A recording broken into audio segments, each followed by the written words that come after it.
Joseph Serge Laquiche, donc je le disais tout à l'heure, j'ai été encore interrompu pour la énième fois. Pour faute de batterie, mais tout à l'heure, là, c'est l'espace qui s'est limité. Donc, je disais que pour le point H, délivrer miraculeusement des accidents, je vais m'arrêter à ce dernier rapport parce qu'il y en a tellement. Et donc, pendant qu'on est dans un véhicule en provenance vers Divo, après une réunion de pasteurs, le véhicule dans lequel on est arrive au niveau de Hermancono, à l'entrée de Hermancono, au niveau d'un hôpital. Il y a un jeune homme qui sort de l'hôpital, il s'arrête juste en face du véhicule. Le chauffeur essaie de le contourner et le véhicule fonce droit vers un mur. Il rebraque le véhicule pour le remettre dans le bon sens et pam, le pneu, la voiture dérape et le pneu explose, le véhicule saute. Donc moi j'essaie de me lever pour me voir ce qui se passe. J'ai la tête collée au plafond du véhicule. Le véhicule fait un tonneau quand le pneu explose et il tombe à la renverse, les roues en l'air et la toiture en bas. Donc nous sommes tous à la renverse. Malheureusement pour moi, j'étais arrêté en train de regarder la scène.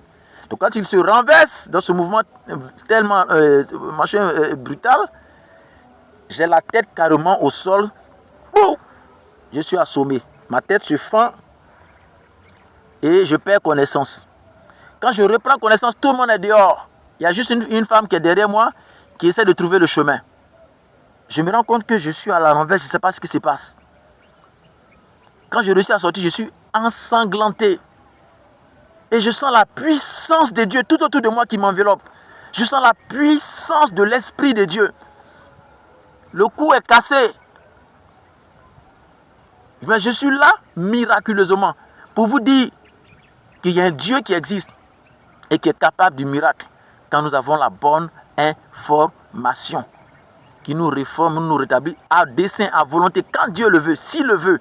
C'est pas faute de pouvoir le faire. S'il ne l'a pas fait, c'est un autre cas. Sinon, il est capable de guérir. Je sors de là, les gens me conduisent dans l'hôpital, on me coule la tête. Et quand on reprend un autre véhicule, je ne peux plus tenir la tête parce que la tête ne tient plus. Donc je suis obligé de tenir ma tête comme ça jusqu'à arriver à Abidjan. Quand on arrive à Abidjan, j'ai plus de coups. Je reçois sans médicaments, le Seigneur me rétablit. Je reçois seulement des soins avec de l'eau chaude. On me masse, et au bout de quelques semaines, je suis rétabli. Mais pendant que j'ai le mal, le lendemain, c'est dimanche. Mon cou ne tient pas. Je vais à l'église comme ça, on n'attrape pas mon cou. Au programme où je suis, je dois intervenir. Au moment où on me donne le micro, dès que je monte sur la chaise, avec un cou qui à peine peut tenir sur les épaules, je tiens là juste par le miracle de Dieu. À peine je prends le micro, que je sens la présence de Dieu, toutes les douleurs disparaissent. Je ne sens plus de mal au niveau de mon cou.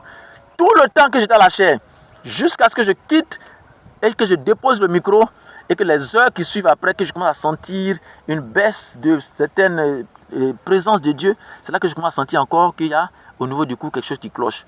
Et donc ça continue comme si dans une période jusqu'à ce que toutes les douleurs disparaissent. J'ai compris qu'il y a un être vivant qui existe, qui peut me maintenir s'il veut dans certaines situations et pour lesquelles mes besoins ne sont rien du tout. Mais pourquoi est-ce qu'il ne réagit pas? Je ne sais pas. Je pense qu'il peut le faire. Ai-je la bonne information? Pour moi, la bonne information doit être actée, activée ou rencontrer alors l'élément de l'expertise qui permet à la bonne pensée, à l'esprit, à la personne, à la pensée de Dieu de réaliser sa nature selon ces éléments organiques de force et qui déclenchent dans l'esprit, dans l'intelligence, alors le potentiel qu'il faut pour être donc dans l'ordre et dans l'équilibre qui correspond à l'ordonnance de cette parole qui me reprogramme. C'est-à-dire les pensées, les conseils qui m'informent, qui me forment, qui me programment à agir, à être selon les éléments vitaux organiques contenus dans cette parole. Réservé pour le prochain thème. Qu'est-ce que la vérité? Et donc, je sors là et je rends grâce à Dieu pour un miracle que je viens de recevoir. Après cela, je vis une autre expérience, mais dont je vais peut-être que je vais laisser tomber. Pour la dernière expérience d'accident, j'ai vécu un autre accident encore. Le dernier accident, celui-là, je reviens de mes balades à cause de la situation difficile que je traverse. Et pendant que je suis à un carrefour, il y a un véhicule qui a arrêté juste là. Un baka qui a garé au niveau de la voie des piétons. Et donc, j'essaie de contourner le véhicule pour passer un peu sur la chaussée, goudronnée, mais un peu de côté,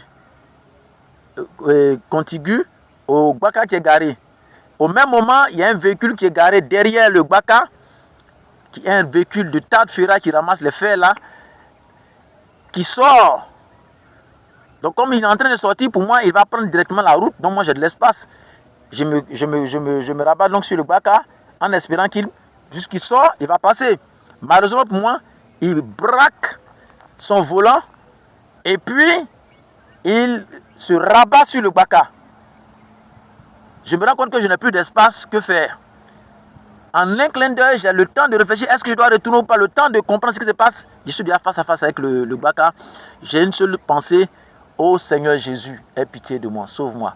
Je ne me souviens plus de ce que j'ai dit, mais je sais que j'ai fermé les yeux. Et puis j'ai pensé, j'ai invoqué le Seigneur Jésus. La seule chose que j'ai entendue, les choses sont toutes en train de se broyer en moi. Et puis j'ai perdu connaissance. Dans cette situation, pour dire qu'il y a une personne vivante qui existe, c'est une personne. Dieu est une personne qui pense, qui voit, qui prévoit, qui décide, qui anticipe, qui agit ou décide peut-être ne pas agir. Mais là, j'ai vu la main de Dieu, j'ai vu la puissance de Dieu. J'entends et tout est coupé. Je perds connaissance. Quand je reprends connaissance, j'ai l'impression d'être dans les cieux, dans un nuage, et puis de loin, je vois mon corps entre les roues d'un véhicule. Je suis au ciel, mais je suis en même temps dans mon corps. Je n'arrive pas à comprendre cette scène. Mais dans mon corps, je suis entre les roues, je vois le véhicule, entre les roues arrière. Je vois entre les roues arrière et les roues avant. Je suis au milieu, et je suis tenu par là, quelque chose qui me tient par là. Je ne sais pas par quoi, parce que j'ai une chemise de ce genre, la manche courte. Mais comme ça, il n'y a rien qui peut supporter un crochet. Enfin, une chemise simple. Mais là, je suis accroché par là et en train de traîner. Tout mon dos est blessé par le goudron. Mais dans cette vision, cette vision, je reprends connaissance, mais je suis comme au ciel, mais dans mon corps, je vois la scène. Et je vois les roues en train de tourner comme ça. Les roues tournent. Un véhicule a 2 roues arrière. 2 roues comme ça, 2 roues, ça fait 4 roues arrière. Et puis, moi je suis là, je vois les roues tourner comme ça. Et c'est quelque chose qui me tient par là et qui me traîne entre les roues. Qu'est-ce qui fait ça? Qu'est-ce qui se passe? Je ne sais pas. Je suis assommé. Mais juste la possibilité de voir la scène. Je regarde la scène. Et peu de temps après, j'ai l'impression que tout s'est arrêté. Comme si on a arrêté l'action ou la situation dans ce temps-là, dans l'espace de temps dans lequel on était, comme si tout s'est arrêté et la scène a été comme reprise. Subitement, je ferme les yeux, je tombe comme d'une sorte d'inconscience. Quand je reprends conscience, j'atterris, assis. Mais pendant que j'étais entre les roues des véhicules, j'avais la tête dans le sens avant du véhicule qui me traînait comme ça, et puis les roues arrière qui sont là. Donc j'ai les jambes vers les roues arrière et la tête vers la roue avant entre les deux, et puis le véhicule a la tête par derrière et il s'en va avec moi comme ça, il me traîne par derrière sur le dos et je suis en train d'être écorché et le Gbaka est de l'autre côté. Pendant que je suis en train d'être traîné. Mais quand je reprends conscience, j'atterris sur mes fesses. Là cette fois-ci dos au Gbaka. Alors que je faisais face au Gbaka puisque le véhicule me traîne par devant en venant avec moi dans ce sens. Donc je suis traîné à terre assommé. Et puis je vois le Gbaka que je suis en train de passer, en train de partir comme ça. Mais je me retrouve, quand je sors projeté, je suis comme projeté, je ne sais pas cette scène-là, je ne la vois plus. Je vois juste quand je suis entre les roues et la seconde d'après, j'ai atterri, mais cette fois-ci dos au Gbaka auquel je faisais face, assommé. Mais cette fois-ci, j'ai atterri dos contre le Gbaka. Et puis, avec les jambes comme ça, dans cette forme. Voilà comment j'ai atterri. Et peu de temps après, je détends juste une jambe parce que j'ai une jambe qui est carrément déboîtée. Je ne sais pas ce qui s'est passé. Je n'arrive pas à comprendre. Mais la seule chose que je constate, c'est que j'ai atterri comme ça. Et je déploie la jambe, que j'ai senti comme si j'avais une jambe qui faisait mal. Et je la déploie. Voilà tout ce que je reste comme ça. Et pendant que je suis assis comme ça, en train de regarder, le véhicule sous lequel j'étais, il me dépasse, il passe comme ça. Et puis il va garer.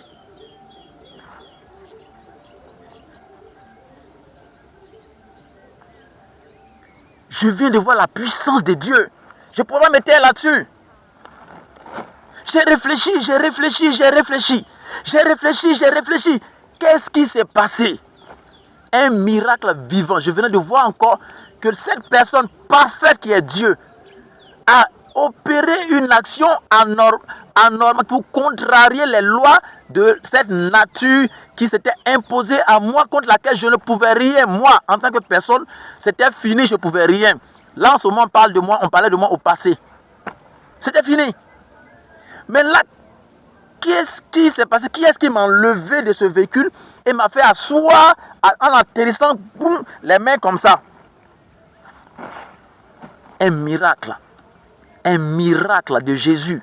Jésus-Christ, mon Dieu, c'est une personne qui va, dont les lois, dont la capacité, dont la puissance va au-delà des lois de nos limites, qui peut prévoir l'imprévisible et l'adapter à sa volonté, à sa préscience, s'il le veut. Est-ce qu'il le veut? Je ne sais pas. Mais s'il le veut, je sais qu'il le peut. Pour dire que le miracle est possible, il faut seulement l'acter ou l'activer ou avoir.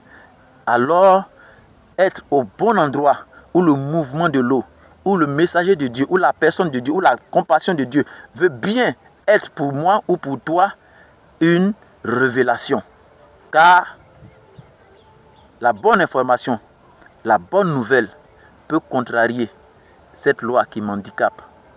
Que Dieu me bénisse, que Dieu bénisse la Côte d'Ivoire et que Dieu soit pour nous une bonne nouvelle, un miracle.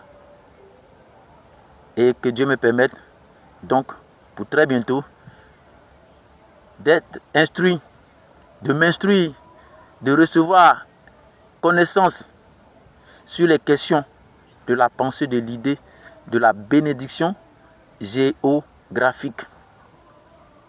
Veux-tu un miracle? En conclusion, NB. L'être humain est à l'image de Dieu, qui est un être humain, selon moi, pour susciter le débat, sans péché, pour rationaliser Dieu et le rendre accessible à mon intelligence comme repère. Dans un premier temps, et l'humain malade est le petit Dieu qui est corrompu ou infecté par une mauvaise alimentation, comme dans le jardin d'Éden. Alimentation, ça peut être là, ce que je conçois, que j'enseigne, que j'accepte, que j'ingurgite mentalement, ou ce que je mange naturellement. Alimentation est égale à information mentale et naturelle, car Ève et Adam, dans le jardin d'Éden, assurent prochainement profondeur pour une haute profondeur, si Dieu le veut. Que Dieu bénisse la Côte d'Ivoire, que Dieu bénisse Israël, que Dieu bénisse toute la terre, que nous en soyons guéris et qu'un miracle soit pour nous au nom de Jésus. Amen.